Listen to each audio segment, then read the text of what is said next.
John Q., Wisconsin, and the human genome are all on this day.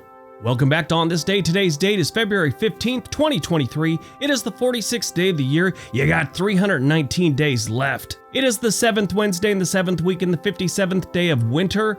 There are 33 days left until spring. If today's your birthday, you're an Aquarius. Today is National Wisconsin Day. On February 15th, National Wisconsin Day recognizes the Badger State. This state is rich in copper, lead, forest, and fertile farmland. Wisconsin became the 30th state on May 29th, 1848. Now, what's strange about this one is normally when a state is admitted into the Union, whatever date that was, that becomes like, New Jersey Day or New York Day, whatever it is. Wisconsin was May 29th, but they decided on February 15th for some reason. I kind of looked around, I couldn't figure out why. If anyone knows, leave it in the comment section below. In 1634, French explorer Jean Nicolet was the first European to reach Wisconsin while seeking the Northwest Passage to China. I guess they really didn't know about that whole Pacific Ocean thing. And yes, I know there are times when it freezes up there in the Bering Sea and you could actually walk to Russia and eventually China if you wanted to, I guess. A mining boom, not fur trading, led to the nickname the Badger State. According to oral history, the miners burrowed into the hillside, much like badgers, for shelter instead of setting up more permanent homesteads. Early in Wisconsin's settlement history, dairy production began to take root. By the turn of the century, the state became known for its dairy farms and synonymous with cheese. Mining, dairies, and breweries grew one after another. An influx of German immigrants in 1850 brought a new brand of dreamers to the Badger State. Brewers cropped up across Wisconsin, satisfying the thirst for the Badger State. As with brewers in other regions of the country, the 18th Amendment of 1919 prohibiting alcohol drowned out much of the competition, leaving only a handful after the legislation was repealed in 1933. Yeah, they do a lot of drinking in Wisconsin. I mean, their Major League Baseball team's called the Brewers. I did a video on my other channel, the state that drinks the most, and they broke it down by gallons. Wisconsin blew everyone out of the water. It was a per capita thing. Now, these days, as far as breweries go, I know Portland, Oregon has the most in the country. I think Wisconsin has the most major ones. We have a whole bunch of microbreweries here. All right, let's see what else February 15th has given us. 1493, while on board the Nina, Christopher Columbus writes an open letter widely distributed upon his return to Portugal, describing his discoveries and the unexpected items he came across in the New World. This letter helped spark a lot of interest. As you can imagine, they didn't even know this world was really there prior to this. Most people don't realize this, but Christopher Columbus wasn't the first European to make it to North America. It is believed that Leif Erikson, the Norse explorer, showed up in North America sometime in the very late 10th century or early 11th century. 1764, the city of St. Louis is established in Spanish Louisiana, now Missouri. 1862, American Civil War. Confederates, commanded by Brigadier General John B. Floyd, attack Ulysses S. Grant's Union forces besieging Fort Donelson in Tennessee. Unable to break the fort's encirclement, the Confederates surrender the following day. 1925, the 1925 serum run to Nome. The second delivery of serum arrives in Nome, Alaska.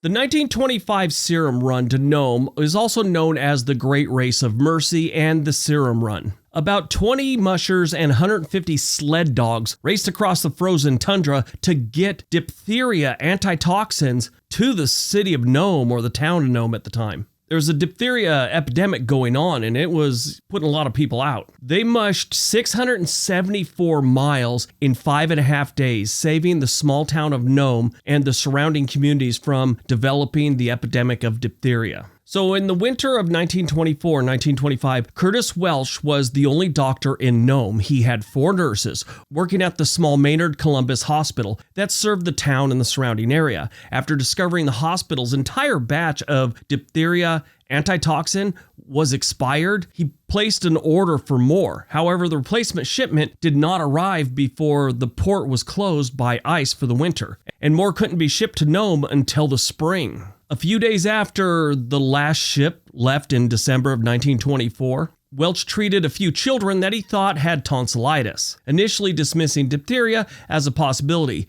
Diphtheria is very contagious, and Welch kind of thought, well, I would have had more people or family members would have showed signs, but they weren't. They just had a few isolated cases of this sore throat, so he just thought it was tonsillitis. In the next few weeks, after a number of cases grew and 4 children died, Welch became increasingly concerned about diphtheria. Well, more kids started showing up and a few more died. One little girl showed up and she had all the symptoms. He tried to use some of the expired diphtheria antitoxin and she died a few hours later. Welch went to Nome's mayor and told him the situation, and they arranged an emergency town council meeting where they immediately implemented a quarantine. The following day, they sent a radio telegram to all the major towns in Alaska alerting them of the public health risk. He also requested assistance from the U.S. Public Health Services in Washington, D.C. This started a lot of brainstorming. They were trying to figure out ways to get this antitoxin up to Nome. At the time, they'd come up with ideas like using biplanes. Airplanes were relatively new on the scene, and they weren't the most reliable, and in bad weather,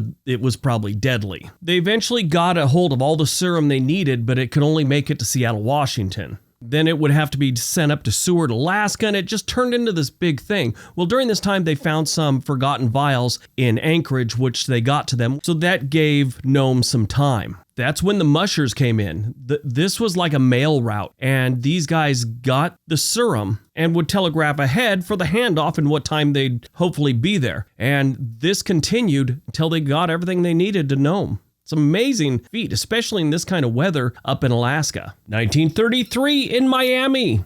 Giuseppe Zangara attempts to assassinate U.S. President-elect Franklin D. Roosevelt, but instead shoots the mayor of Chicago, who dies of his wounds on March 6th. 1954, Canada and the United States agree to construct the Distance Early Warning Line, a system of radar stations in the far North Arctic regions of Canada and Alaska. 1972, sound recordings are granted U.S. federal copyright protection for the first time. 1996, the Embassy of the United States in Athens is attacked by an anti-tank rocket launched by the revolutionary organization 17 November. 2001, the first draft is completed of the Human Genome and published in Nature. It was a magazine. Movies released on February 15th, 2002, John Q. A desperate father holds an emergency room hostage when his medical insurance will not cover his son's heart transplant. This wasn't the greatest movie, but the storyline was perfect. He's just a desperate dad and his son's going to die without a heart transplant. The hospital won't do it because the insurance won't cover it. It's one of those movies where you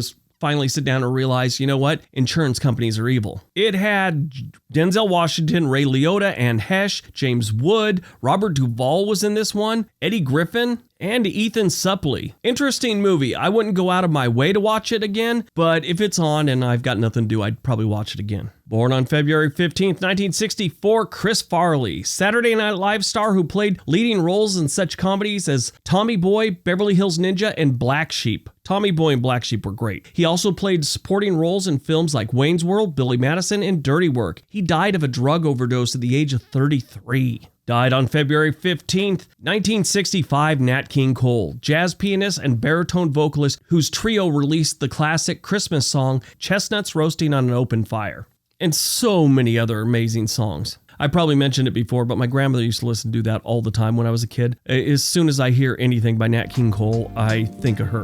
He was one of the first African Americans to have his own show when he became the host of The Nat King Cole Show. His daughter is Natalie Cole, who is also a singer. Nat King Cole was a lifetime smoker and died of lung cancer.